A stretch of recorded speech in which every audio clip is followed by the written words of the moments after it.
This is Confidential Conversations. Today we have Satchel Gore with us, independent, self-produced singer-songwriter. How's it going? Good. I'm good. Thank you for having me. Yeah, This is of course. looking forward to it. Yeah. Yeah, we've made it. Made it. Yeah, made it. So you've actually been producing and messing around with music since you were a kid. Yeah, since you yeah. could mess around with music. I originally started as a drummer when I was like 7 or 8, I think. And then my drum teacher actually was like, here's Ableton, here's production. Wow. Yeah, and that's cool. where I kind of just fell in love with it from there. That was like 13, 12 years old, something like that. Yeah. I need a resource like that in my life. Yeah, it was Like- like everything I learned was from him and YouTube videos. It was like John Allen, he was like my mentor. He taught me pretty much everything I know and kind of gave me that stepping stone to have an edge. And you've released a lot of music already. Yeah. Yeah, I used to just drop music like not nobody's business. It was good. Now I've kind of started taking my time a little bit more with releasing music. Like curating? Curating, exactly. Yeah, because my first album I released was when I was in grade 10 in high school. So Yeah, that's crazy. almost, I'm 3 years out of high school. So like 6-7 years ago. Yeah. And yeah, it was a good learning experience because I would just put it out. All my classmates loved it and stuff like that, but I wasn't really worried about like the broader audience and how to market myself as a brand. And now I'm focused on that a little bit more, and it's an interesting switch up of kind of character almost. It's like now I'm not just doing it to put music out for my friends to listen to everything. I really want to do this, you know? So it's kind of the mindset. Well, I feel like that's a big thing with artists is you just want to make music. That's kind of it's so much fun, and I just want to be a writer but now there's such a big pool of people to compete with that the support for you, there's no gatekeeping, which is nice. Anyone can do it. But sure. Also people are pickier about who they're going to support, who they're going to sign to labels, because there's so many options. There's so many options. It's like over 100,000 songs is being released every day. So it's like, how are you going to distinctly find which is the good stuff and which is the bad stuff? Like it's not necessarily bad, but the stuff that you want to listen to and the stuff that you don't want to listen to. It's a tough battle, but you need to be your own team for the beginning, at least. Yeah, you know? Yeah, totally. You're not just being found on YouTube or on the side of the road anymore. anymore. A lot of people's favorite artists now is like are people that blow up overnight, and it's like that is a 1 in a billion chance, and I think that's a bad way to look at it for artists if they're trying to do it that way. It's not sustainable. No, it's not sustainable at all, and there's many different options of ways of doing it. Yeah. But if you really just love it, just do it. Like that's the main thing is just do it. Like you said you're approaching it now differently as a brand. What changes have you made? Like, are you releasing new music now? Is it a single or is it a I have an album I'm working on right now. It's called Something Special I Cannot Describe. Oh. It's good name. It's a bit of a style switch up from some of the last stuff I've been making. I sent you the music videos, and I've kind of just been taking the time to really reflect on my music, what I want to get from releasing music, because it's kind of like, what's your goal? What's my goal? goal? Want to get out of it? Exactly, and being a student right now, learning audio engineering and management and marketing and stuff like that. It's kind of eye-opening to see how much actually goes into a release, a single song or whatever, and I didn't know that before, where I go back to like I was just willy-nilly releasing music. Now I'm really focused on preparations and how am I going to make the most out of what I'm about to put out. It's that's kind of my mindset right now. I'm still doing it out of love. Like, it's not a thing where it's like it's a job and whatever. If you get to any point in that in your artist career, that's not good. It's not good. I used to just like love getting my friends on my songs, and that was kind of my main thing that I'm kind of strayed away from doing. I love making those songs with my friends, but now it's kind of time to just like Yeah. I want to work on my own stuff now, you know. It's Yeah, that's not fair. yeah. Would you say the stuff that you worked on with your friends was more like a 50-50, or it's not? You're making the tracks, right? Yeah, I would just kind of produce everything. What was funny is my main thing was getting people that like had no musical experience at all and kind of like forcing them into the environment of recording. And so they would sit in my bedroom studio and like watch me make a beat, and they would be like, "Oh, that's sick." But a couple times I was just like, "You know what? Hop on the mic, let's do something." Yeah, I don't really know what you will do, but let's do something. And so they got on the mic, and after a couple times getting them to do it over and over again, and them experiencing really what recording is. Like, I love doing collaborations with people, Yeah. but really I love collaborating with the people that I'm closest with. Like, that's who I want to collaborate with. It's not stressful when you're with people you know well. Exactly. Like, obviously I want to take the your opportunities that I have, like the big opportunities, but I just want to work with my friends. Like, that's what Yeah. I want to do. Exactly. Like, so it's, that's kind of where the collaboration started. So are you kind of looking for, you said you're kind of doing your own thing now. Mm-hmm. Are you looking for that community more in serious artists to collaborate with in the future? Yeah, totally. Yeah, for sure. I'm always open. I tell everybody I'm always open to work with anybody, anytime. Always down to work with anybody that, not even if they've done anything before, just that's where it really comes with. Like, I like showing people what it's what this is, like what a studio looks like, how to record. Like, it's a very fun process because people love it. Like people that have never done it before, they're like, this is awesome. Like, so it's fun. It's fun. Well, how are you treating this album release differently than your previous ones if you're kind of more businessing it up? Right now it's just me and one other person in my team. So it's really just making the ways that we can do press releases, we can do live shows, like, and how do I somebody sees me online and it's like, that guy's unique, you know? That's the start point of this album. Like, it's the name Something Special I Cannot Describe is really tells it in the title. It's like, I can't describe it for everybody else to describe, you know? It's and like the whole album's based on judgment, and it's and in a good way. In a good way, just to get what other people think about it. I don't care what I know. I like my music. Like, I like my music, and I think artists. That's the most important thing, right? I think every artist should think like that. Yeah, I've been making a lot of more media content too recently. Okay. Like content? Yeah, like YouTube videos.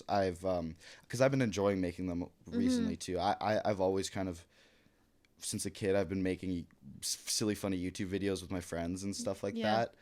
So I have that background of kind of like video editing. I used to do my own music videos and stuff like that. That I don't want anybody ever to see ever again. But it's those hopefully are still in private. And well, the one that you're working on, you have a pretty small team for that. Yeah, that was just me and two other people. My great. main kind of creative director and partner in crime, Jake Hamilton. He's a graphic design nerd and cool. and really talented in just kind of the arts in general. He's been my main help. Still looking for team members. Obviously, I can't do this by myself forever. It will never work out that way. It's a lot to juggle, especially in the beginning when it's so much work to have an online presence and to be a product to people, you know, to have content coming out constantly, your music coming out constantly, being in school, working, like. Yeah, no, juggling everything, like, you still need to get paid. Like, you need I think a lot of artists are so quick to be, I made $200 off this beat that I just sold, or whatever it is. I'm gonna quit my job and take this full time. It's like, ease up for a second, you know, like, it's not, being an artist is not sustainable. Like, it really isn't. But it can be fully. Like, it's if you're really passionate about it and you really, but you have to be patient. Like, that's really, a lot of people are so quick to just think that they're there at that point. Yeah, Just to yeah, like, yeah. it's like it Like takes some time. jump ahead of the. Yeah, like you can't do everything by yourself. So if Yeah. if you get 100,000 streams by yourself, that's fantastic. Yeah, yeah, yeah. But that doesn't happen to everybody, and that probably won't happen again Yeah, if you yeah. don't do the right things to maintain the momentum. Yeah, Yeah. exactly. Yeah, I've heard something the other day, and they said that if you're not making money, like at a point where you're not sustainable on your own as an artist, you can't have a team. Yeah, Because you totally. can't pay people. Because you can't. No, Yeah. and that's where the patience comes in. It's like, oh, I Yeah. want a manager, I want an agent, I want all this stuff so I can Yeah. get these opportunities. Well, your manager makes 20% of what you make, and if you're not making anything, They're not going to want to manage you. Yeah. Exactly. Those are kind of the variables that have come into play in my mindset when I've been making music and thinking about releasing music. It's how am I gonna take this one step of like, when I'm in the creative process, oh boom, I have that made, and then put it into a whole release, not just a release of one song and then move on to the next thing. It's how do I take this body of work and bloom it into like a caterpillar, story, yeah, like caterpillar. oh, sorry. My God, a caterpillar to like a butterfly, like yeah. how to blossom it. But yeah, it's that's kind of the mindset switch. Yeah, well, I feel like the other thing too is that your music's not, when it's put out, it's not like you're done and there's nothing left to do with it either. Like once it's out, you can still be promoting it. You didn't just promote up to have your release party and then move on to the next thing too. For sure, yeah, and we were talking about a funny thing that really kind of resonated with me. Was they were talking about Drake, and he has this kind of switch buttons like, I don't want people to see me anymore. It's too much of me, and they'll get over bloated, and it. So It gets old. It's funny. Obviously, for developing artists, that's not an issue. Like, it's like too much of me is never. Well, I think that it can be, though. I definitely know some artists that are playing the same venues in their small town or wherever every week. Yeah. And I'm like, there's no demand for you. Totally. Like, people aren't excited to see you because they saw you last week and the week before and the week before that. For sure. Yeah. So yeah. there's something to that, I think. Yeah. No. Exactly. Totally. You know? And like even on TikTok and stuff, you have that people doing the same video. It's like, oh, duet me and do this, or it's like, those are great marketing. Yeah. Exactly. They're great marketing opportunities. But at what point does it become like annoying, non-authentic? Like, you know what I mean? Yeah. I think you can release lots of content constantly if it is authentic. Yeah, if it's authentic, and it's like, I like to when I do something when it comes to media, I like to live stream a lot. Live streaming is like, I don't do it very often. Yeah. But I really love to do it. Yeah. It's fun because people will come in and you kind of get this sense of community, and people will chime in. It's like what you're doing. If they're like experienced in production or whatnot, they'll be like, hey, you should try this. And it's like, oh, that's a great idea when you're feeling that sense of block or something. So I love live streaming, but taking those 4-hour live streams, you can have 10, 20 pieces of content if you have moments from those live stream that are funny, that are informative, that are, you have so much opportunity of content if you're doing a 5-hour live stream. I've definitely seen a lot of those where people are recording. I'm sure they have their camera set up in the studio and they're just recording the whole production, the whole thing. But then on the other hand, you have 4 hours of content to sift through. How do you deal with that? Yeah, I was editing a video last week. It was a 4.5 hour long session from me doing a song on my next album, and I was editing it as like a behind the scenes video, and it was like 4.5 hours, and I got it down to like 10 minutes. I was still trying to get it down shorter, because 10 minutes, there's aspects of like, when do people get tired of watching this person just make a song, like, but no, it's there's so much opportunity for just even if you do one thing, getting something else out of that one thing that you do, those are important too. How do you deal with the volume though? right? I think it's just really picking and choosing. It's sticking with your gut. Like Yeah. it's 4.5 hours, cutting it down to 10 minutes. It's like Crazy. there's so much unused stuff that could have been used, but Yeah, you true. just have to pick and choose. Like a lot of my old You're just scrubbing. content, yeah, just scrubbing through the videos is like, oh, I heard something there that was cool. Okay, Let me okay. go back to it. More of my content now is based on themes and A story. a story, telling a story, yeah, totally, and being informative and kind of Like, who what I are am. you giving Yeah, exactly. your audience? Yeah, exactly. What am I giving them? And yeah, totally. I feel like that's kind of the biggest thing that I took from marketing, which seems like such an obvious idea. Yeah. Or I saw this a video the other day that was like, social media isn't about you. Totally. The stuff you make on your social, it's like you can get lost in it because it's pictures of you and it's all contents of you, but it's not about you. It's about what you can give your viewers. Yeah. You know, what are they getting Totally. out of watching you? They don't care about.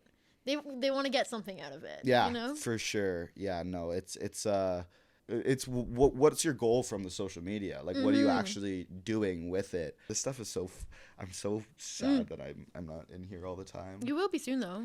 I love to sit back in sessions when other people are working and not say a word and just like witness what's happening, because it's I feel like it's when you learn the most. yeah, I go in a lot of like almost every day. I'll be in a session with some people here, and a lot of people will always chime in and oh, let me be part of the session, and sometimes it's even better and you get more out of the session if you just sit back and watch somebody do what they're good at. Like it's because if somebody's making a jazz fusion song, I've made like one jazz fusion beat before, or like whatever, like even just a drum break. I've just done that like once. Yeah. So I would just love to sit in and watch what that person's gonna do instead of being like, oh, that little groove wasn't right. You know what I mean? Like, try that again. I'm not gonna do that. Like, they know what they're doing, so I think that's that's good though. It's for sure. Yeah, it is good. I think people that do that might drive me nuts. Like, I might die. That sounds like embarrassing. I just feel like maybe it's if you don't know. Yeah, it's really good when you know that's the vibe. Like, well, it's like recognizing that someone knows what they're doing. I don't know, like that maybe you're not educated in that space in the music totally that you've learned, I guess. Even you know what I mean? People that like aren't educated and are still learning, like a lot of the time you don't want to say anything because it will confuse them even more, or like they'll overthink and stuff, and it will lead to not as great music. Like it's really all about the music at that point. So if the studio should be the most welcoming warm and welcoming environment. This sounds like producer talk. Yeah, this does sound like producer talk. This sounds like you working with no, don't be sorry. It sounds like probably what you've learned from working with people, and being in the studio with people who have never done anything. I think that's probably a huge help. I think that's probably the main reason for this. I was in the studio recording vocals for the first time ever in my whole life. I've never done that ever. I didn't. Were you recording or like? I was singing. Oh, you were singing. Yes, okay, yeah. First time ever. Very exciting. Terrifying. Yeah, it's really scary. Yeah. Like, and also like you're standing there while the person helping record you is staring at you. Yeah. And I think the energy and the atmosphere makes a huge difference, because if I'm feeling like crap out there and insecure about, it's just not going to sound good no matter what. Yeah, that's why I love doing everything at home. Like it's like I've done sessions with artists here at different studios and stuff, like different spaces. But I just love like bringing an artist to my house, because that way it's way more welcoming. It's like I'm more comfortable, they're more comfortable. It's like whatever is comfortable for the artist, that's the producer's job, is really like getting, and that's where, I don't know, I've kind of learned that from just experience of working with people, and and people will learn that over time. Like if you've never done a recording session, it just comes natural. Like it's like, if you don't know what you're doing, that's fine. Just make it up as you go. If the artist doesn't know, fake it till you make it. Like if the artist doesn't know that you don't know what you're doing, that's fine. Just Yeah. fake it till you make it. Like, it's like, that might be bad advice. No, I think it's good. I think it's also imposter syndrome a little bit, where Yeah. I think they say like the first step to being an artist is calling yourself an artist. Yeah. You know, because you are your own business, etc. You know. Totally. So you probably do know what you're doing, even if you feel like you don't know what you're doing. Yeah. You know. Yeah, totally. Yeah. You I remember being the first ever person I recorded with. I had like my microphone, this crappy like $30 microphone, hanging it up by the XLR cable in the closet, which is like not something you should do. It's fine. Like if you're never going to use the mic, it's fine. But if you're actually recording, don't do that. Sorry. I had a little moment there. Yeah. But no, it was pretty rough because in the closet, like he's like, I can't really hear myself. I couldn't hear him. I would just like hope that the mic would pick him up and then just turn the mic up all the way. Yeah. Well, you're making your little isolation booth. Exactly. That's cool. Like, it was fine. a little It DIY. There weren't good songs. How old were you? Oh God, I was. Was this before your album? Oh yeah, this. Yeah, was that's when what I I was mean. 14. That's crazy that Yeah. you're doing that when you're 14 years old. You're trying to make an isolation. Well, it was booth just in your interest. closet. Like it was really just genuine interest. Like I've Yeah. always loved. I've grew up in a music family. My dad, my mom, my brothers. Like we're all me and my brothers are all musicians. Yeah. My dad and mom listen to like almost everything on the planet. And that's really where like my uncle gave me my first bass. Yeah, we've always been a musical family and playing instruments and listening to metal, hip hop, alt rock, classical rock, freaking funk, soul, whatever it is. Yeah, I'll do anything. Yeah. Well, I feel like that's also a part of collaborating, where it's almost you're being exposed to so many different things. Yeah. You already have that, which is so nice. Yeah, and a lot. That's where like a lot of people will like stick to collaborations of people that are doing in the same lane as them. Yeah. And for a while that's awesome. Like I love working with people that are in the same lane as me. Yeah. But it's more fun to work with people that aren't because it's like you're making weird stuff that nobody's ever heard. And you're like, I would have never thought to do that. Exactly. You know? Yeah. Oh, you're gonna put that rhythm into this song. Yeah. It's so it gives you a very like it gives you more ideas for how you're gonna do your own music in the future. It progresses. It gives you that sense of progression where you're learning a new. Your brain's expanding. Yeah, for sure. Know? People don't like change. Like it's a very general idea that people just don't like change, and Well, people I think get excited about, or not excited. They like the idea that they wrote all of their music themselves. Yeah. You know, like they like that. It's almost like a pride thing, right? Yeah, like it's a pride thing. It's yeah. like my music. I'm not as good of artist because I didn't write all this myself. Yeah, but I don't think totally. that's what it is. No, and people shouldn't think of it that way. It's very just like you're gonna, no matter if it's a good or bad session, you're gonna get something out of it.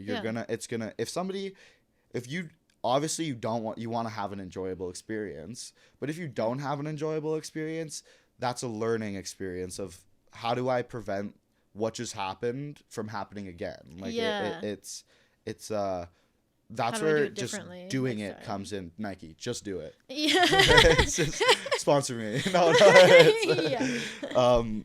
it's When you are collaborating with people and you're actually bringing new people into the studio, or they're gonna make a song with you, like your album, your Friends Pack. Yeah. You know, are you sitting down and doing pre-production before you even start recording? Like, what's your process before you? Yeah, usually when it comes to like actually pre-production, there's no like I don't write a song and then go make it. I go in, I'm like, what's the vibe today? I mess around on the keys. I find some keys or a sample or whatever, and that I really like, and I'll whatever I have in my mind before I start recording, it always turns out different. So it's like it and usually for the better. Like usually I'll lay down some keys. I'll be like, ooh, this could be a cool reggae jam, and then I'll turn it into like some like EDM. It's just really rolling with what you're feeling, just letting it flow, making it as organic as possible. And it's I think that's a skill in itself, you know, for sure. And I don't think a lot of people prefer to, this is a very, also another very subjective thing. It's very how you approach a track is very subjective. It's for me, I just like sit down at the computer, whatever comes out, and then just see how, if not everything you make is releasable, like for sure. So it's when it comes to albums, that's even harder. Like I was gonna say, like, so how are you approaching this album? If your process is kind of like, I'm just letting it happen, but you want to curate a specific sound, for sure. How are you? It's really actually difficult. Yeah. it's sticking with your gut, and when I listen to other people's songs, I picture what they were feeling like when they were making it. Yeah. Okay. So that's what I like to do when I'm listening to my own songs that I'm preparing for an album. I don't just have like a vault of songs. I'll have like, in this 4 months, I was just doing this. And this is the kind of, let me throw a couple of these, see what this is like. And yeah, it's weird. Like, I'll just make something and I know it's special. Yeah. Hence something special I can't describe, where it's like I can't describe what makes it fit, but it just works. Like, it just is there. And that's where it comes into the artist's gut. And when you have too many this is more for the bigger, more established artists, but when there's too many ears talking in your the artist's ear, it's harder to come up with those decisions. And you have to really trust the artist at that point of like, this is the right choice, like, you know.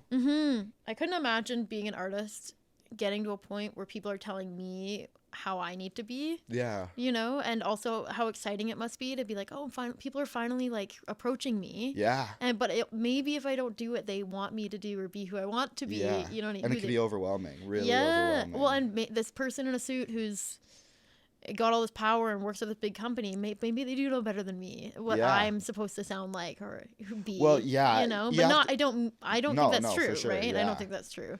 Yeah, you have to take everything with a little bit of grain of salt. Like, yeah.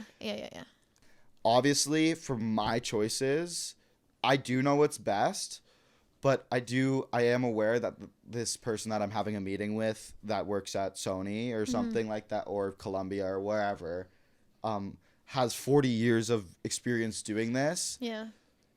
So you just have to be skeptical. Like, it's really being skeptical. Like, like I wanting to believe what they have to say, but picking and choosing. Like, I get that you're working with Dua Lipa, but I'm not Dua Lipa. Like, it's it's one of those things. Like, it's like, we want it to be commercial, but there's caveats to that. For sure. Allowances. It's like, I like, and everybody likes the term sell out and stuff like that. Like, I actually don't like the term sellout, just because I don't believe it's like a thing. Like, I think people that sell out are they're putting their best interest forward. It's really they're putting their best interest forward, and sometimes they're like coerced into doing half the stuff that they're. And you know what, they're not working at the self-checkout anymore or wherever, right? Exactly. Like, they're actually, like, it might not be the most fulfilling music that they're making at that point in their career. Yeah. You know, but they're making a career out of music. Totally. You know?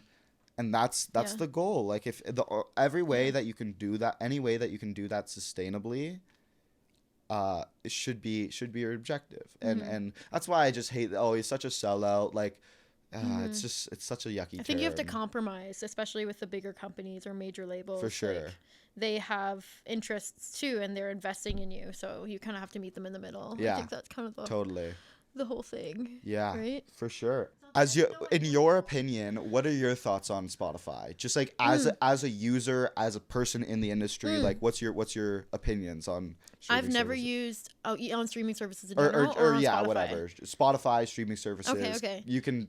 I think that it sucks that, you know, we're at this point where, you know, your streaming makes no money, but I also think that the industry has shifted, and that's just not where the money is, right? You have to be touring, selling merch. Yeah. You know, there are other ways to be a personality. You're a product, you're a brand. You know what I mean? Sure. People can invest in you in other ways than buying your music. That's just not how I think it's great that music is accessible to everybody, that I guess not, you know what I mean? Like, no, for sure. And you can listen to anything you want. I think the thing that I beef with is the curated music, where they kind of pigeonhole you into hearing the same songs all the time. Yeah, for sure. It's hard to find new stuff. Totally is. Yeah. I think that's very much not to like dig a hole for Spotify, but I think that's very much a Spotify thing. I've noticed with a lot of other streaming services like Tidal and Apple Music, and this is where like as for artists too, doing this research is really important. Like Spotify versus Apple Music versus YouTube versus Tidal versus Deezer, whatever it is. Yeah. Knowing payout rates, knowing like how the algorithms work on those things are actually very important. Like it's what they offer. A lot of distribution services give you playlisting, or they promote shit for you. For sure. So. My issue before with when I used to release music was I would just, as I said, willy-nilly I would put it up on my publishing website, and then it would be on streaming services in a week, maybe 2 weeks. No like maybe an Instagram post, maybe like a 30-second YouTube short or something like that. If you wait 2 months for that song to come out, you can put it on Spotify for artists. Yeah. Put it in playlisting mode where send it to playlist editors, and they can advertise your music on playlists and other things like that. Like there's so many options that streaming services give you to help. Obviously, hundreds of thousands of artists are doing it every day. Yeah. So it gets tough. Yeah. Well, not necessarily well. Yeah. The thing, right? Exactly. Like if you can do it well. Yeah. Might as well. Yeah. Well, I was gonna close this out with like a fun desert island question. Okay, yeah, totally. I'm down. Yeah. Okay. Desert island. Desert island. You're on a desert island. You can bring 3 albums with you to listen to for the rest of your life. Oh my god, that is like the toughest question of all time. I know. I'm so sorry. Would it help if they were 3 artists? Three artists. You just have their catalog. 3 artists and their catalog. Yeah. Oh, that makes it much easier. Okay. It's still very difficult. I would go with Drake as one. Do you know what? This is gonna be a weird one. I listen to them all the time. I just never think of them like that. The Gorillas. I love the Gorillas. I listen to their and they have so much music. Yeah. Or good variety. I guess he so has far. so much music. Yeah. Maybe like Kanye or Kendrick. Like. Okay. I don't know. Yeah. Yeah. Oh, maybe Brockhampton. Oh, cool. Yeah. Just because that's like. That's fun. It's poppy rap, but it's still very. Especially their new morale will be up on that island. Yeah, exactly. Yeah. Totally. Yeah. What's your my top 3? I have no idea. Yeah. It's a hard question. Yeah. Okay, well, thank you for coming in today, Satchel. This was awesome. That was so much fun. Check him out on Spotify, Apple Music, other places, I'm sure. Satchel Gore. Something special I cannot describe. Yeah, something special I cannot describe. Yeah, coming out soon. Yeah. All right. Bye. See you later.